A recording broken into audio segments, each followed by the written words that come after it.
Here at home, House Republicans are accelerating their efforts to get the DFL back to the Capitol. They launched a recall effort and are now collecting signatures this week to deliver to the state Supreme Court. Danny Spiewak is live at the Capitol with an update on this. Hey, Danny.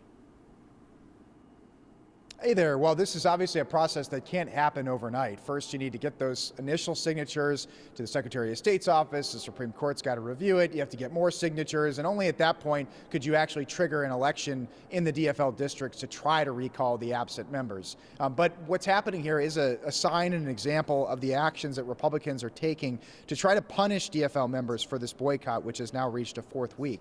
In the recall effort, Republicans say that the DFL members have broken state law by failing to perform their duties as legislators. The Democrats have said there's no grounds for that legally, though, and that denial of quorum is a parliamentary tactic frequently used by lawmakers in other states. The DFL continues to demand equal power sharing with the Republicans if the House goes back to a tie after a special election in March, in addition to assurances that Republicans will allow DFL Representative Brad Tapke to be seated after a judge upheld his election in a missing ballot case. House Republicans, though, say denying quorum is just not an acceptable tactic.